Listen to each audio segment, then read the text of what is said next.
Section A1, A2, A3, A4, A5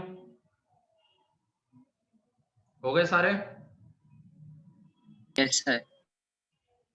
ठीक है। Part 2 section A,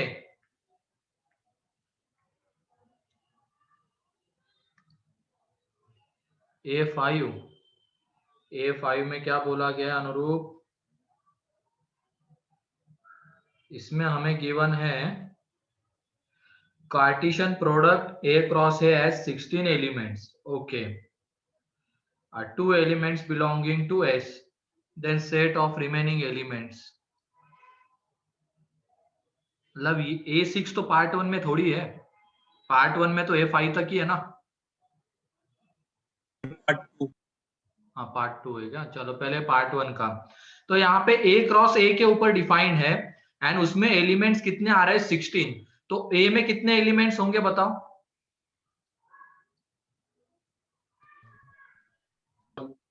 A में कितने एलिमेंट्स होंगे? 4 एलिमेंट्स है ना।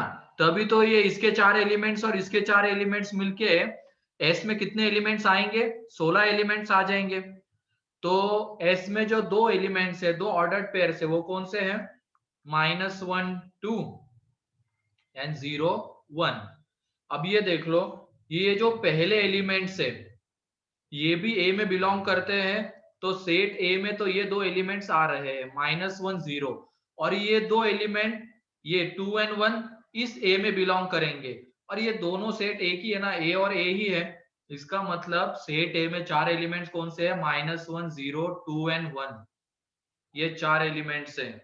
इसकी हेल्प से अब तुम बाकी के एलिमेंट्स निकाल सकते हो। और किस तरीके से निकालना है? जो इसको सेटिस्फाई कर रहे A लेस देन B। एक मिनट, एस में नहीं, कार्टेशियन प्रोडक्ट में 16 एलिमेंट्स है।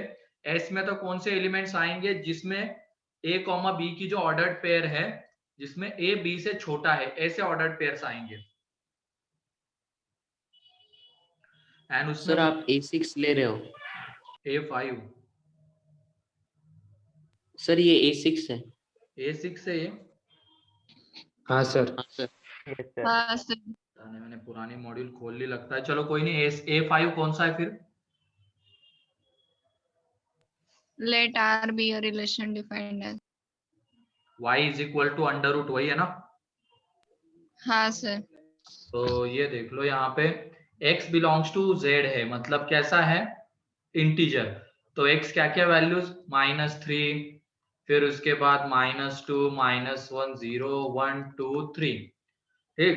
अब x अगर -3 है तो y क्या क्या आएगा वो देख लेते हैं। -3 है तो 16 आएगा, -2 है तो 9, -1 है तो 4, 0 है तो 1, 1 है तो 0, 2 है तो 1 एंड 3 है तो 4 आएगा। ठीक है। तो इसमें ऑर्डर्ड पेयर्स देख लो कौन से आने वाले हैं। ऑर्डर्ड पेयर्स ही आएंगे, -3 -16, फिर उसके बाद -2 9, -1 4, 0 1 1 0 2 1 एंड 3 4, ये ऑर्डर्ड पेयर्स। तो इसमें डोमेन कौन सा होगा?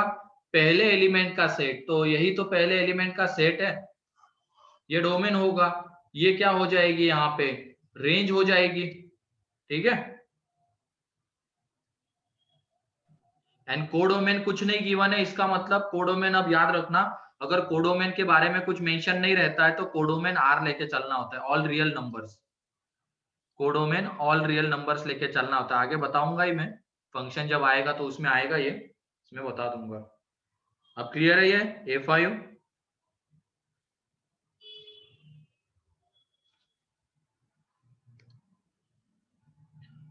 ठीक है। इसी का आप A6 पूछ रहे थे क्या? तो A6 तो अभी बता दिया मैंने इसके पहले, ये ठीक है। Part 2 section A1, A2, A3,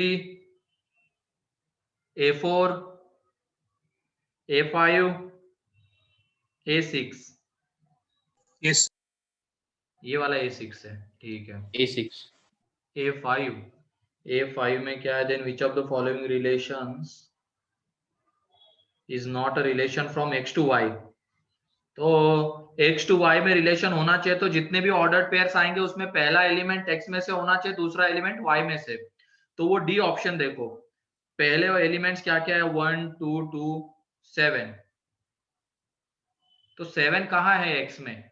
जो ऑर्डर्ड पेयर्स हमें गिवन थे उसमें 1 3 2 5 2 4 एंड 7 9। तो ये जो पहले एलिमेंट थे वो किस में बिलोंग करने चाहिए थे, X में, लेकिन 7 तो बिलोंग ही नहीं करता। ठीक है, यस सर। उसके बाद A6, A is related to B if a square minus b square minus 5 to 5 के बीच में आने वाला है, then which of the following is false। तो यहाँ पे देख लो a की वैल्यू, अब हम क्या लेकर चलते हैं, a की एक फिक्स रिलेशन ऑन a बोला गया है ना, तो a और b की तीन ही वैल्यूज है 1 2 3। तो ये देख लो, जब हम a की जगह पे 1 लेके चलेंगे, a की जगह पे जब 1 लेके चलेंगे तो ये देख लो -5, ये 1 minus b square less than और इक्वल टू 5। तो यहाँ से minus b square greater than और equal to -6 and less than और इक्वल टू 4। तो बी स्क्वेयर ग्रेटर देन और equal to -4 and less than और इक्वल टू 6, ये आ जाएगा। अब उसके बाद यहाँ पे b की वैल्यूज देखो कौन सी आएगी, b1 आएगा, b2 आएगा एंड b, बस यही दो आ जाएंगे। तो ऑर्डर्ड पेयर कौन से मिले हमें, 1 1 एंड 1 2। जब हम a की जगह पे 1 लेके चल रहे हैं तो ये, अब जब हम a की जगह पे 2 लेके चलेंगे तो ये 4 minus b square greater than और इक्वल टू -5 लेस देन और इक्वल टू 5।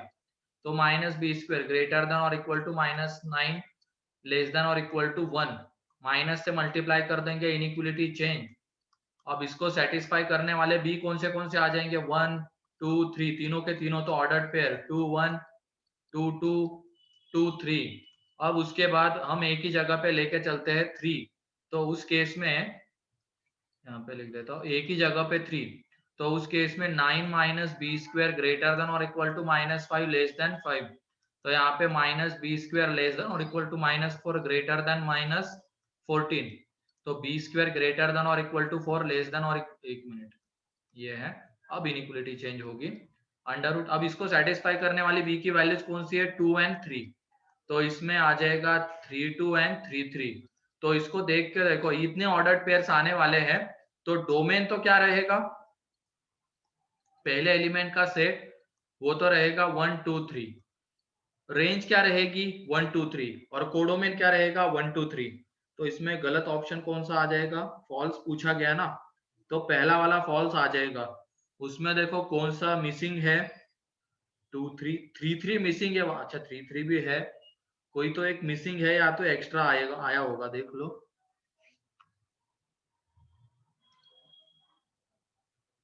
1 1 मिसिंग है, हाँ 1 1 मिसिंग है, तो इसकी वजह से पहला गलत है। ठीक है, क्लियर है ये A6? Yes sir. ठीक है, अब आगे बढ़ते हैं हम लोग, सेक्शन बी वैसे किया जा सकता था, कितने लोगों ने किया है?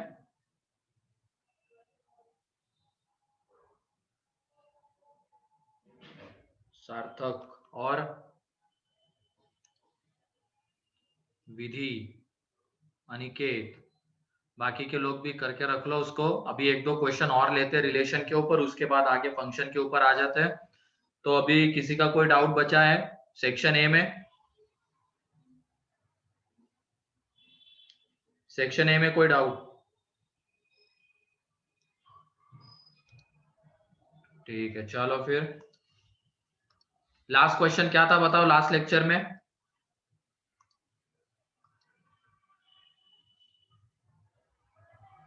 A is less than B by 5। हाँ, a is less than b by 5, ठीक है वो था। अब आगे लिखो, एक दो क्वेश्चन और लिखते हैं।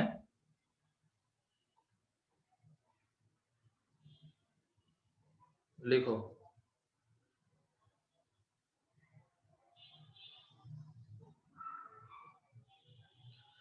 रिलेशन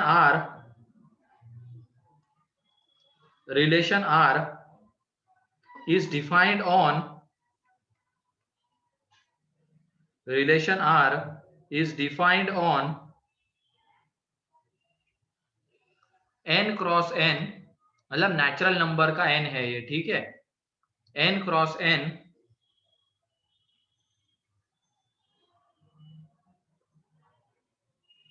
such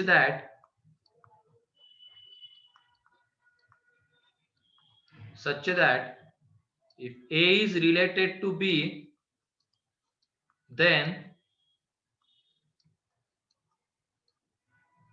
ये आना चाहिए, यहाँ पे A एंड B दोनों के दोनों नेचुरल नंबर है। इसका मीनिंग ये होता है, ब्रैकेट में लिख लो, A divides B।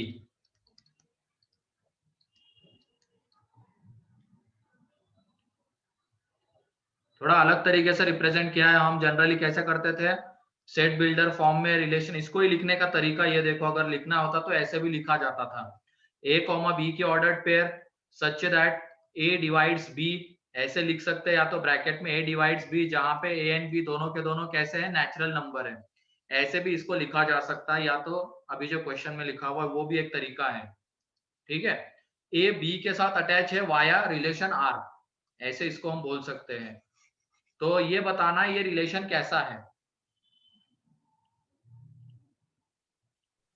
Reflexive, non-symmetric and transitive.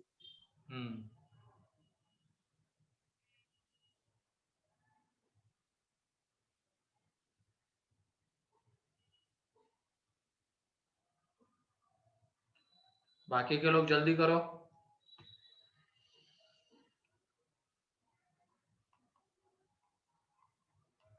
ये कल किया है हमने, एक्स एंड वाई के टर्म्स में लिया था, बस किया है ना लास्ट लेक्चर में। एक्स डिवाइड्स वाई आया ना? हाँ सर। तो जल्दी से बताओ। बस ये लिखने का तरीका था, अलग था थोड़ा, इसकी वजह से अभी मैंने फिर से लिया इसको। तो यहाँ पे देख लो, रिफ्लेक्सिव हमें चेक करना है, तो हम क्या करेंगे, ए को किससे, बी को किससे रिप्लेस कर देंगे, ए से। तो यहाँ पे देख लो, ए डिवाइडेड बाय ए 1, तो इसका therefore a comma a belongs to R. B की जगह पे हमने ए पुट किया तो डिवाइड हो जाएगा, वो ए बी को डिवाइड कर जाएगा उस केस में, तो ए बिलोंग्स टू आर आ जाएगा, उसका मतलब रिफ्लेक्सिव है। फिर उसके बाद सिमेट्रिक के लिए हम क्या मान के चलेंगे, A comma B belongs to relation, ये लेके चलेंगे। अगर ये रिलेशन में है, इसका मतलब a divides b, a divides b, या तो यहाँ पे ऐसे लिख लो, पहले वाले में ए डिवाइड्स ए डिवाइड्स ए, यहाँ पे ए डिवाइड्स बी। तो अगर ए बी को डिवाइड कर रहा है तो इसका मतलब बी भी ए को डिवाइड करेगा, ऐसा हो सकता है क्या? नहीं, बिल्कुल हमेशा नहीं हो सकता है। तो इसकी वजह से ये क्या हो जाएगा, नॉन सिमेट्रिक हो जाएगा। रीजन भी कल हमने लिखा था कि जो अगला एलिमेंट है वो पिछले वाले को डिवाइड नहीं करेगा ऑलवेज, उसकी वजह से ये नहीं आएगा सिमेट्रिक। यहाँ पे क्या आ जाएगा, B divides A is not always true, therefore it is not symmetric, आ जाएगा, ठीक है। रीजन कल के इसमें है लिखा हुआ। फिर उसके बाद ट्रांजिटिव होगा क्या? Yes sir. है ना, यहाँ पे A comma B belongs to R, B comma C belongs to R, इसका मतलब है A डिवाइड्स B, यहाँ पे B डिवाइड्स C। अगर ऐसा है तो यहां से हम ये तो बोल सकते हैं कि A divides C, therefore A comma C belongs to R, तो ये कैसा हो जाएगा, ट्रांजिटिव, ठीक है।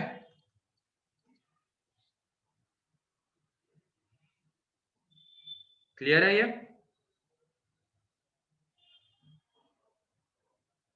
Yes sir. ठीक है, नेक्स्ट एग्जांपल थोड़ा अलग लेते हैं। अब यहाँ पे तो हम क्या लेके चल रहे हैं, पहला भी एक एलिमेंट है, दूसरा भी एक एलिमेंट है, एंड ये दोनों अटैच है किसके थ्रू, रिलेशन आर के थ्रू। ठीक है, अब थोड़ा अलग यहां पे लिखो, relation R is defined on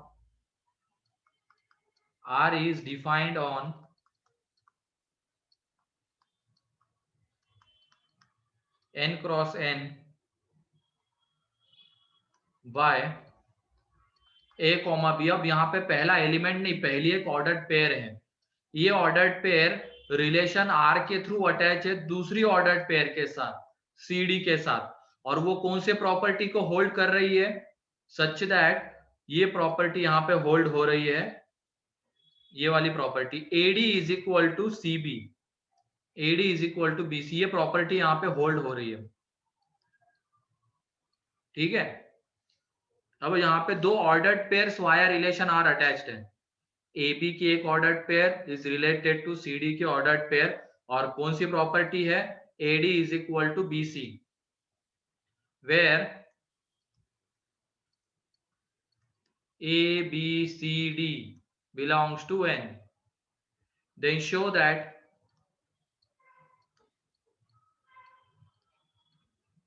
that R is equivalence relation.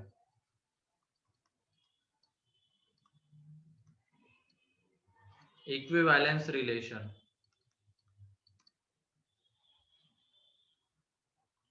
ये इक्विवेलेंस रिलेशन है, ये शो करना है, जल्दी करो।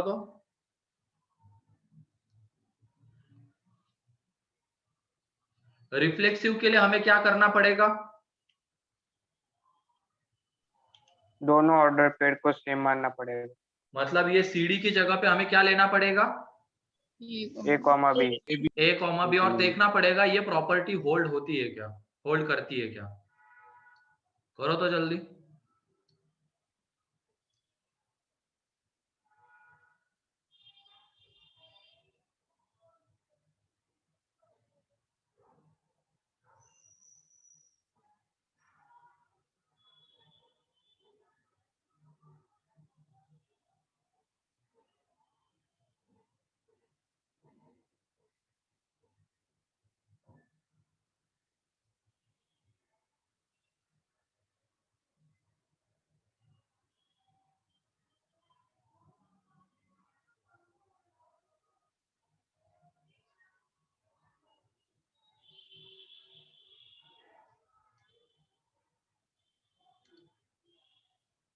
ओनली रिफ्लेक्सिव कहा, मैंने शो करने के लिए बोला है।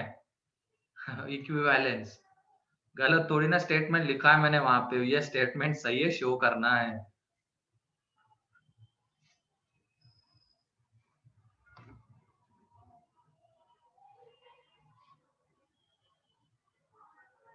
और प्रैक्टिकल तो खत्म हो गए ना तुम लोगों के।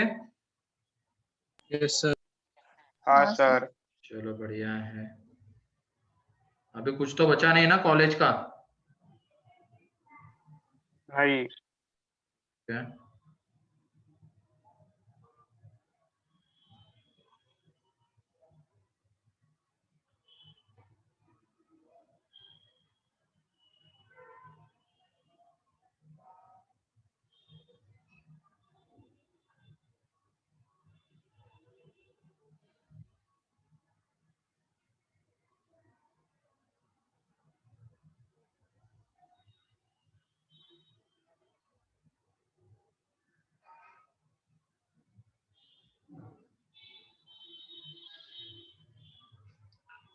हाँ आज भेज देता हूँ। 16 वाला मेरे पास है, 17 वाला सिस्टम जो सेंटर पे सिस्टम है उसके इसमें सेव्ड है वो, क्योंकि वही से क्लास ले रहा था, वही पे रिकॉर्ड हुआ है, मेरे लैपटॉप में नहीं है वो। जब मैं जाऊंगा सेंटर पे तब भेज दूंगा। ठीक है,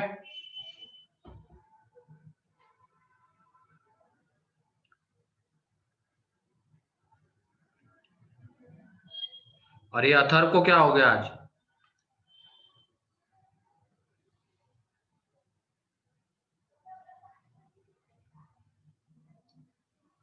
पता नहीं।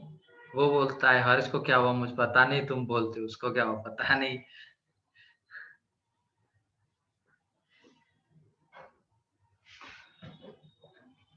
पार्थ हो क्या तुम यहाँ पे,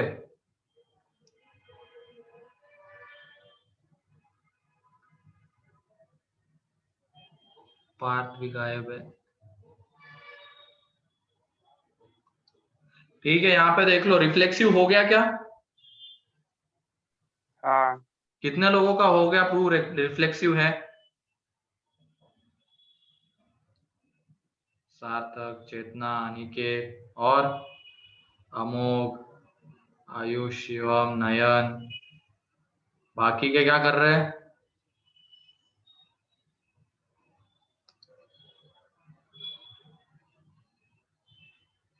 चलो ठीक है, तो रिफ्लेक्सिव देखो बहुत इजीली दिख जाएगा रिफ्लेक्सिव। अब हमें यहाँ पे दो ऑर्डर्ड पेयर्स रिलेट करके दिए गए, तो क्या करना है इसमें, ये जो सेकंड ऑर्डर्ड पेयर है उसको पहले की तरह लेना है। इसका मतलब हमें सी को किससे रिप्लेस करना पड़ेगा? सी को किससे रिप्लेस करना है? ए ए से A. मतलब C D is replaced by A B.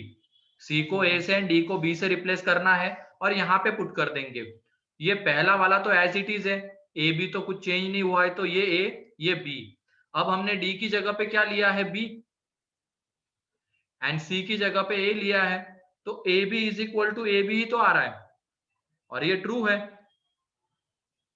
This is true. तो इसका मतलब therefore AB is related to AB, ये ट्रू है। इसका मतलब ये रिलेशन कैसा है? रिफ्लेक्सिव है। therefore it is reflexive। Clear है?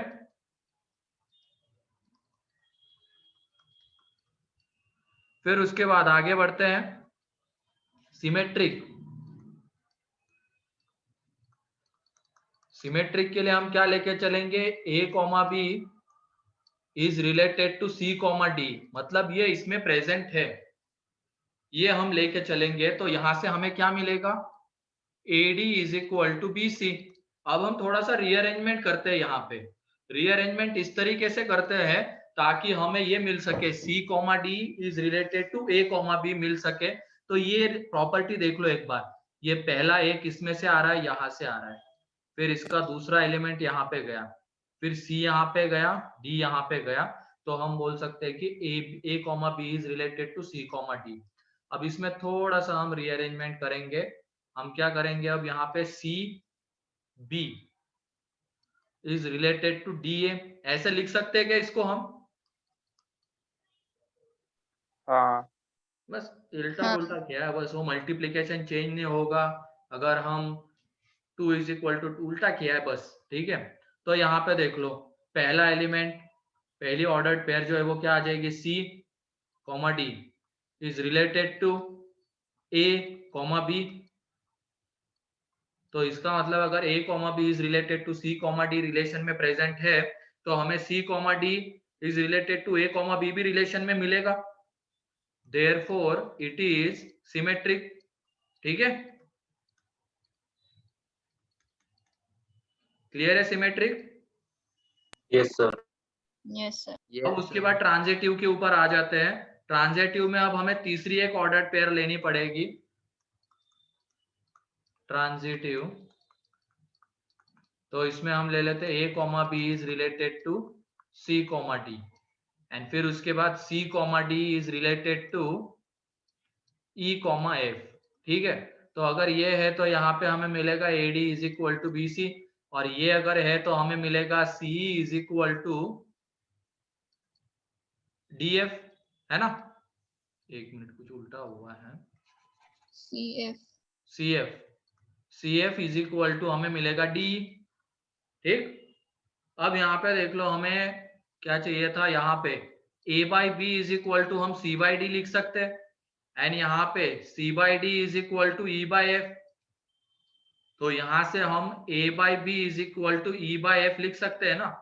तो ये देख लो AF is equal to B, ये आ जाएगा, और ये आ गया। इसका मतलब A comma B is related to E comma F, दिख रहा है ना? पहली ऑर्डर पेयर किसकी होगी? A एंड B की, और दूसरी किसकी होगी? E एंड F की। तो अगर A comma B is related to C comma D and C comma D is related to E comma F, तो हमें क्या मिल रहा है? A comma B is related to E comma F. Therefore it is transitive। Clear है? Yes, sir. तो लिख लो इसको।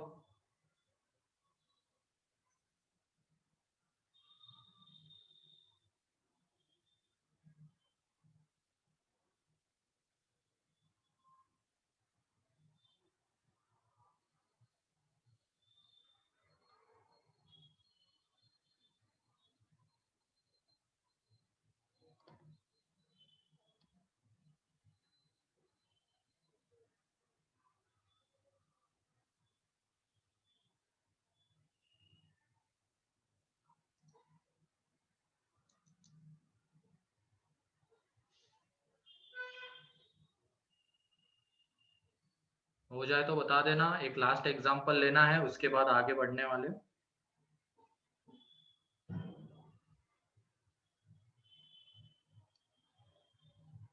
किसी का बाकी है क्या? सर। ठीक है, लास्ट एग्जांपल। यहाँ पे रिलेशन आर तरीके से है x, y, such that x is equal to ay for some integer a, for some integer a where x and y belongs to natural number, then relation is, ये कैसा relation है ये हमें बताना है। then relation is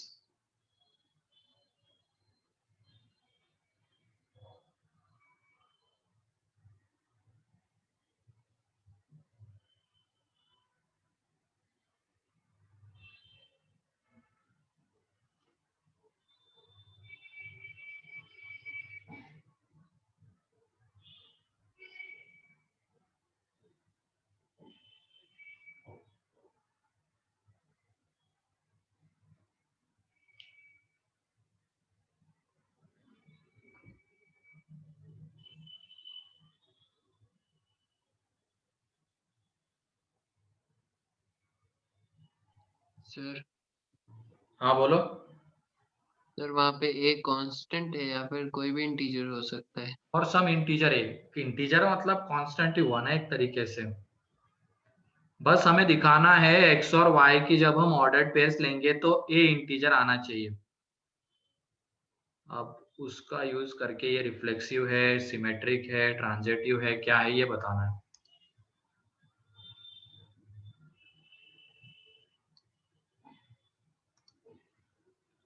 रिफ्लेक्सिव है, फिर उसके बाद आगे रिफ्लेक्सिव का मैं बता देता हूँ कैसे चेक करना है। हमें पता है y की जगह पे यहाँ पे अब एलिमेंट ही है, x is related to y है, यहाँ पे ऑर्डर्ड पेयर एक दूसरे के साथ रिलेटेड नहीं है। तो रिफ्लेक्सिव हमें चेक करना है, तो इसमें हम क्या करेंगे, y को किससे रिप्लेस कर देंगे, x से। तो ये देख लो x is equal to a x, तो यहां से हमें मिलेगा a इज इक्वल टू 1, तो a एक इंटीजर मिला है ना, a इंटीजर मिला, और जो प्रॉपर्टी वहां पे वो सेटिस्फाई हो गई। जब हमने y की जगह पे x लिया तो हमें a इंटीजर मिल रहा है, तो इसकी वजह से देयरफॉर यहाँ पे x, x belongs to r आएगा। Therefore x, x belongs to R आएगा and it is reflexive। ठीक है, ये क्लियर है? Yes, sir. मतलब Yes, sir. रिफ्लेक्सिव के लिए जो करते वही करना है, सिमेट्रिक के लिए जो करते वही करना है, लेकिन उसके बाद वहां पे क्या दिखाना है कि वो a इंटीजर आना चाहिए, वो दिखाना है सारे x एंड y के लिए।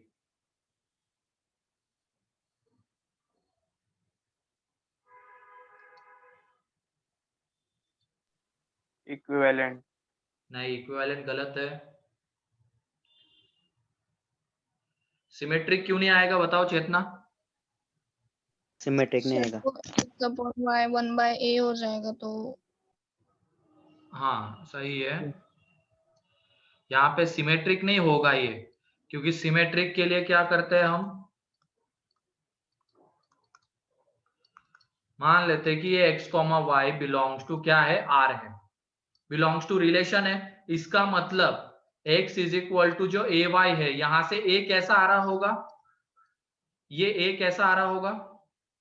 इंटीजर आएगा। इंटीजर आ रहा होगा, है ना। अब x बाय वाई इंटीजर आ रहा है तो जरूरी है क्या y बाय x इंटीजर आ जाए? No. No. y by x जरूरी नहीं कि इंटीजर आ जाए, तो उसकी वजह से यहाँ पे ये सिमेट्रिक नहीं होगा। तो रीजन लिख लेना यहाँ पे, it is not necessary that, क्योंकि हमें दिखाना होता है ना कि y कॉमा x भी रिलेशन में आ रहा है, तो उसके लिए हमें क्या दिखाने की जरूरत है? y बाय x भी इंटीजर, लेकिन जरूरी नहीं कि y बाय x हमेशा इंटीजर आए। अगर x कॉमा y इंटीजर आ रहा है तो लिख लेना यहाँ पे reason, it is not necessary that y comma x is integer, या तो y by x is not always integer, always integer is not always integer, therefore it is not symmetric। ठीक है, क्लियर है? सिमेट्रिक वाले में किसी को कोई doubt? No sir. Value put करके चेक करोगे तो वो गलत हो जाएगा, क्योंकि तुम उसमें उस केस में ऐसा हो जाएगा एक पर्टिकुलर चीज ही लेके चलोगे, फिर वो गलत चीज है, गलत हो जाएगा। ठीक है,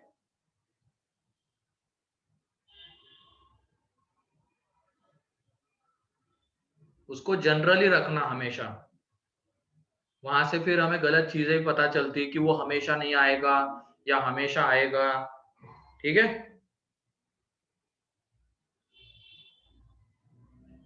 ट्रांजिटिव बताओ है या नहीं है?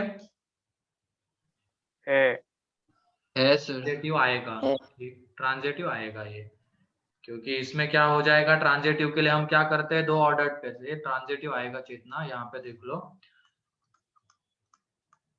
या एक मिनट देखते ट्रांजिटिव आता है या नहीं। x comma y belongs to r, नहीं आता है शायद, एंड फिर उसके बाद y comma z belongs to r, ऐसे ऑर्डर पेयर्स लेके चलने होंगे हमें। ठीक है, तो अगर हम ये लेके चलेंगे तो यहाँ पे देख लो, a is equal to x by y, ये कैसा आएगा? इंटीजर। ठीक है, फिर उसके बाद a इज इक्वल टू, या तो ये सिंपली y बाई जेड, क्या y बाई जेड, ये भी एक इंटीजर आएगा। तो यहां से हम बोल सकते हैं कि x बाई जेड इंटीजर आएगा। हाँ बोल सकते हैं, तो आ जाएगा, ट्रांजिटिव आएगा। यहाँ पे x by Z is also integer, is also integer, therefore x comma z belongs to r। तो इसकी वजह से ये कैसा हो जाएगा, यहाँ पे ट्रांजिटिव हो जाएगा। ठीक है, आएगा ये ट्रांजिटिव। क्लियर है? मतलब अब अलग अलग तरीके के एग्जाम्पल थे, ये थोड़ा अलग था कल जो हमने लिए थे उससे, इसके पहले वाला भी थोड़ा अलग है, उसमें ऑर्डर्ड पेयर्स को रिलेट करके दिया गया है। तो जितनी भी वैरायटी पॉसिबल हो सकती है वो हमने ले ली है। अब इसी में डाटा चेंज कर करके कभी अलग प्रॉपर्टी आ जाएगी, इस तरीके की चीजें होगी, तो वो तुम्हें सेक्शन बी में इनफ क्वेश्चन मिल जाएंगे, तो वो तुम सॉल्व कर लेना।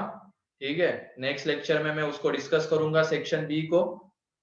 तो ये टाइप्स ऑफ रिलेशन अपना कंप्लीट हो गया, मतलब रिलेशन पार्ट पूरा कंप्लीट हो गया है। किसी को कोई डाउट इसमें रिलेशन में? नहीं सर। सर हाँ बोलो। सर ये वाला ट्रांजिटिव वापस एक्सप्लेन कर दीजिए। यहाँ पे अब हमने क्या लिया है, x कॉमा वाई रिलेशन में बिलोंग करता है एंड y कॉमा जेड भी रिलेशन में बिलोंग करता है। तो x कॉमा वाई अगर रिलेशन में बिलोंग करता है तो x बाय वाई तो इंटीजर ही आ रहा होगा, क्योंकि ये प्रॉपर्टी सेटिस्फाई होनी चाहिए ना हमारी। कौन सी property? x is equal to a y for some integer a, इसका मतलब x बाय वाई एक इंटीजर आना चाहिए। ठीक है, ये प्रॉपर्टी सेटिस्फाई होनी चाहिए। तो अगर x कॉमा वाई रिलेशन में आ रहा है तो वो प्रॉपर्टी सेटिस्फाई होगी। वैसे ही y कॉमा जेड रिलेशन में आ रहा है तो y बाई जेड भी इंटीजर आएगा, तो प्रॉपर्टी सेटिस्फाई हो गई। अब ये देखो, इन दोनों का प्रोडक्ट हम करेंगे, x by y into y by z, तो दो इंटीजर का प्रोडक्ट ही कर रहे हैं ना हम। x by y Yes, into sir. Y by z करेंगे तो दो इंटीजर का प्रोडक्ट y y गया, x बाई जेड क्या बचता है? एक इंटीजर। ठीक है। यस सर, हाँ सर। तो यहां से ये क्या प्रूव हो जाएगा, ट्रांजिटिव।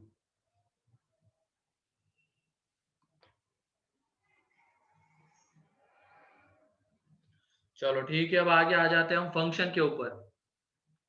फंक्शन डाल दो heading.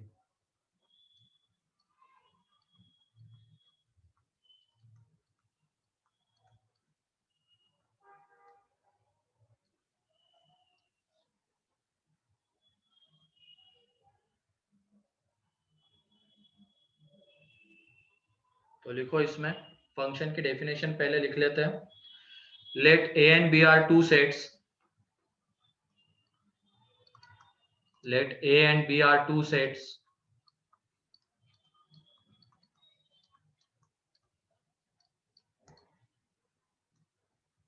And R is the relation on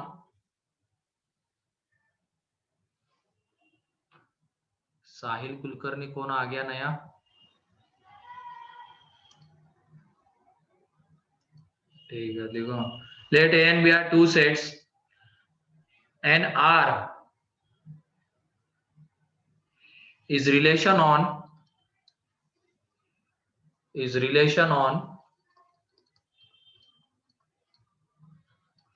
A cross B.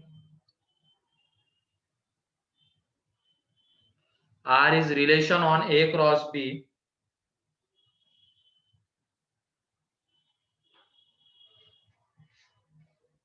R is relation on A cross B such that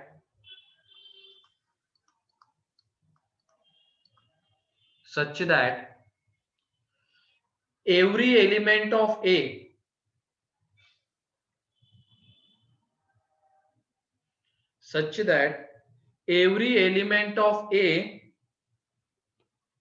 is associated with the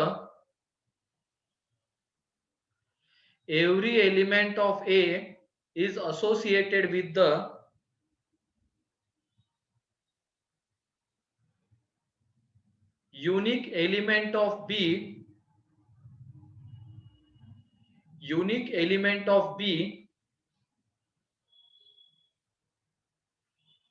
every element of A is associated with the unique element of B, then it is called as function. तो इस relation को हम कहेंगे function. Then it is called as function and it is represented by function f is such that A is related to B.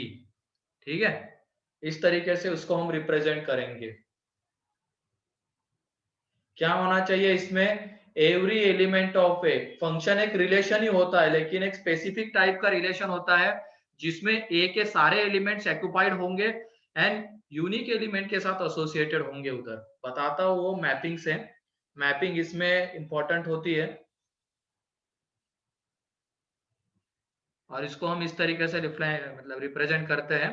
Function F is defined from A to B.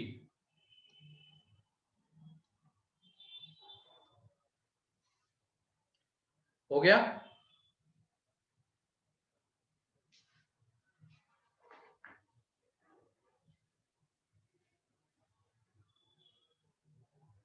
हो गया definition. हाँ sir. Yes sir. Yes sir. तो इसमें तुम दो words को underline कर लो. एवरी एलिमेंट ऑफ ए, उसको एक बार अंडरलाइन कर लो, वो एक चीज इंपॉर्टेंट है. एंड यूनिक एलिमेंट, तो यूनिक को एक अंडरलाइन कर लो, क्योंकि कोई भी रिलेशन फंक्शन नहीं होने के दो ही रीजन होते हैं. वो मैं मैपिंग से समझा दूंगा. तो इसके लिए तुम क्या करो, वहां पे एवरी एलिमेंट ऑफ ए को अंडरलाइन करो, every element of A, and फिर उसके बाद यूनिक को अंडरलाइन करो.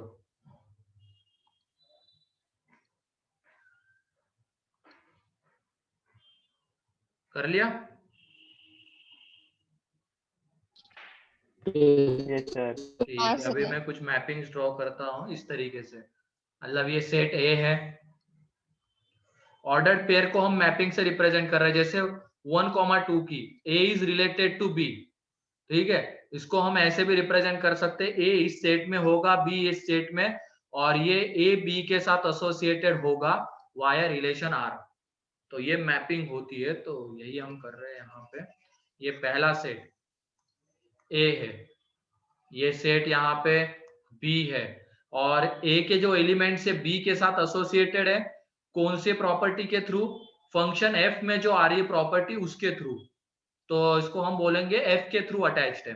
तो ए में एलिमेंट्स मान लेते हैं हम, ये है 4 एलिमेंट्स, एक जस्ट एग्जांपल लेकर चलते ए बी सी डी, और इसमें 3 एलिमेंट्स है 1 2 3 4, जो भी कितने भी हो सकते हैं, ठीक है। अब उसके बाद हमें क्या बोला गया? Every element of A is associated with unique element of B. तो इसमें मैं कुछ मैपिंग्स ड्रॉ करता हूँ अब इसकी, ये हो गया, ये हो गया, ये, फिर ये हमें डिस्कस करना ये फंक्शन है या नहीं है। फिर उसके बाद ये फंक्शन एफ के थ्रू अटैच है, ए बी सी डी 1 2 3 4।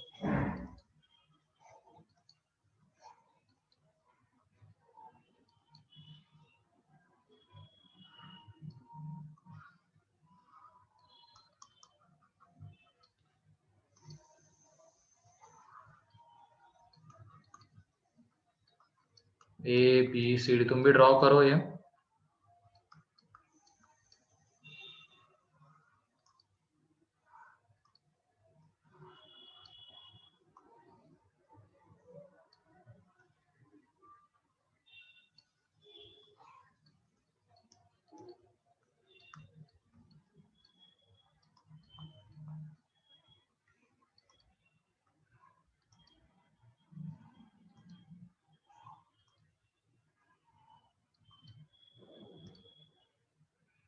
ठीक है, यहाँ पे देख लो ये 4 मैपिंग मैंने ड्रॉ की है। अब इसमें हम पहले की बात करते हैं, क्या यहाँ पे ए के सारे एलिमेंट्स ऑक्युपाइड है क्या? हाँ यस सर। और वो यूनिक का मतलब यहाँ पे ये होता है, ए का जो एक एलिमेंट है वो बी के एक ही एलिमेंट के साथ एसोसिएट होना चाहिए। यूनिक एलिमेंट ऑफ बी, इसका मतलब ए का एक एलिमेंट बी के एक ही एलिमेंट के साथ एसोसिएट होना चाहिए। ठीक, तो देखो ए सिर्फ एक ही एलिमेंट के साथ एसोसिएटेड है, बी को हमने देखा वो भी एक ही एलिमेंट के साथ एसोसिएटेड है, सी को हमने देखा वो भी एक ही एलिमेंट के साथ एसोसिएटेड है, एंड डी भी एक ही एलिमेंट के साथ एसोसिएटेड है।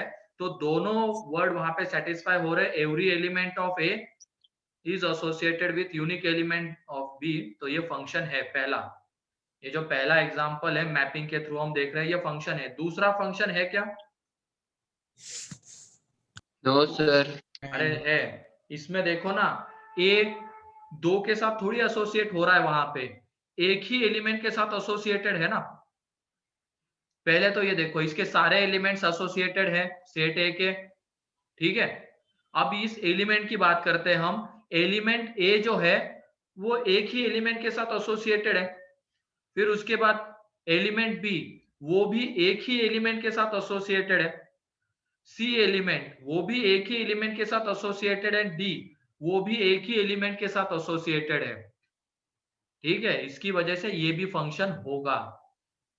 सर हाँ सर बी के एक वैल्यू के साथ 2 एलिमेंट एसोसिएटेड हैं तो उसमें होगा। चल जाएगा, कोई दिक्कत नहीं है। बस क्या होना, ये नहीं होना चाहिए, जैसे फोर्थ वाला एग्जांपल है ना, ए का एक एलिमेंट 2 के साथ एसोसिएटेड, ये नहीं होना चाहिए। यहाँ पे सेट ए का जो एक एलिमेंट है एक ही एलिमेंट के साथ एसोसिएट होना चाहिए, 2 के साथ नहीं। जैसे यहाँ पे ए 1 के साथ है, एक ही एलिमेंट के साथ, बी भी 1 के साथ, सेम एलिमेंट के साथ आएगा, कोई दिक्कत नहीं है, लेकिन बस एक ही के साथ एसोसिएट होना चाहिए, दूसरा नहीं होना चाहिए एसोसिएशन के लिए इसके साथ। फिर उसके बाद सी भी एक ही के साथ है, डी भी एक ही के साथ, तो ये फंक्शन है। ये तीसरा फंक्शन है क्या? नहीं, इसमें क्या हो रहा है? नो सर, डी एसोसिएटेड नहीं है। हाँ, एवरी एलिमेंट वाले वर्ड का वायलेशन हो रहा है यहाँ पे, वो सेटिस्फाई नहीं हो रहा, इसकी वजह से यह फंक्शन नहीं है। यहाँ पे कौन से वर्ड का वायलेशन हो रहा है? यूनिक। यूनिक, क्योंकि 1 ए जो है वो 2 के साथ एसोसिएटेड है, 1 के साथ भी एंड 2 के साथ भी, इसकी वजह से ये फंक्शन नहीं है। ये सारे रिलेशन है, A to B में, लेकिन फंक्शन सिर्फ ऊपर वाले दो एग्जाम्पल हैं एंड बाकी के दोनों फंक्शन नहीं है। अब फंक्शन नहीं होने के दो रीजन पता चल गए ना। यहाँ पे इसका एक भी एलिमेंट छूटना नहीं चाहिए। अगर एक भी एलिमेंट छूट रहा है तो वो फंक्शन नहीं है। एंड फिर उसके बाद अगर एक एलिमेंट 2 के साथ या 3 के साथ 4 के साथ एसोसिएट हो रहा है तो भी वो फंक्शन नहीं होगा, वो एक ही एलिमेंट के साथ एसोसिएट होना चाहिए। क्लियर है अब ये? Yes sir. ठीक है, तो लिखो इसको, कौन सा रिलेशन फंक्शन होगा।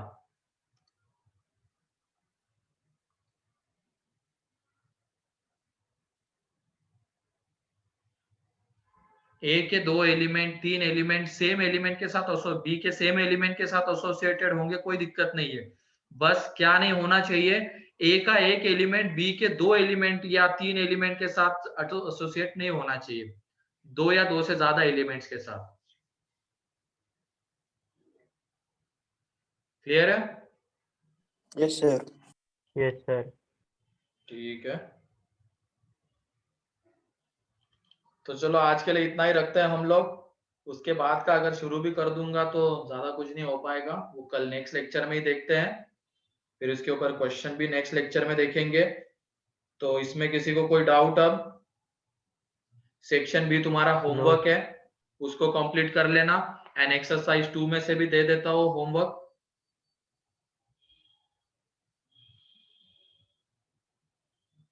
एक्सरसाइज 2 पार्ट 1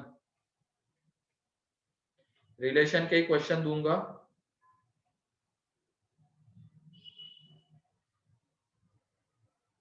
इसमें तुम पहले चार 1 2 3 4 एक्सरसाइज 2 पार्ट 1 पहले 4 क्वेश्चन, ठीक है?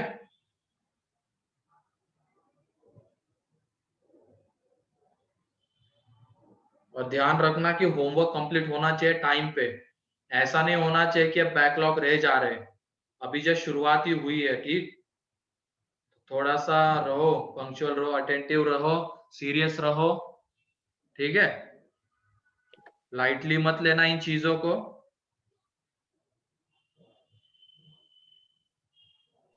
कल चेक करोगे क्या सर? चेक काय का करूंगा मैं, वो तो तुम्हारे में ये है नहीं ईमानदारी। मतलब डिस्कस कल करोगे क्या? हाँ हाँ, डिस्कस करूंगा मैं। चेक कैसे कर पाऊंगा, अभी तो कल की भी ऑनलाइन ही है। ठीक है, कल है क्या लेकिन अपनी क्लास लगी हुई? हाँ सर। Yes sir. ठीक है, फिर कल के इसमें होगा वो डिस्कस। ठीक है, चलो कंप्लीट करके रखना इसको। किसी को कोई डाउट?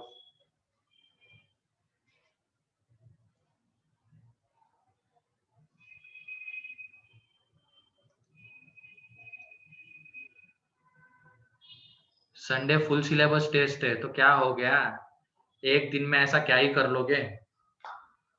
ये ऐसे बहाने मत देना अब मेरे को, ये टेस्ट है वो टेस्ट है तो आज कम पढ़ाना, होमवर्क मत डिस्कस करना।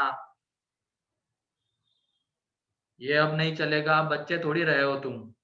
हो गया, 1 साल निकल गया है अब अपना।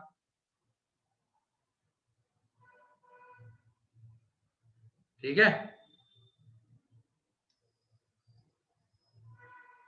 प्रिपरेशन ऐसी रखो अपनी कि अगर तुम्हें नींद से भी उठा के बोल दिया जाए एग्जाम देनी है तो तुम एग्जाम दे पाओ। ये नहीं कि अभी तो हम उठे हैं, अभी कैसे एग्जाम दे, ऐसे नहीं। मतलब ये उठा सीधा, मैं वही नहीं बात कर रहा हूँ कि उठो और एग्जाम दो। एक दिन पहले बता दिया कि मतलब एग्जाम होगी तो अगले दिन तुम्हारी प्रिपरेशन पूरी होनी चाहिए एग्जाम के लिए। इस तरीके से प्रिपेयर रहो, तुम प्रिपरेशन करो।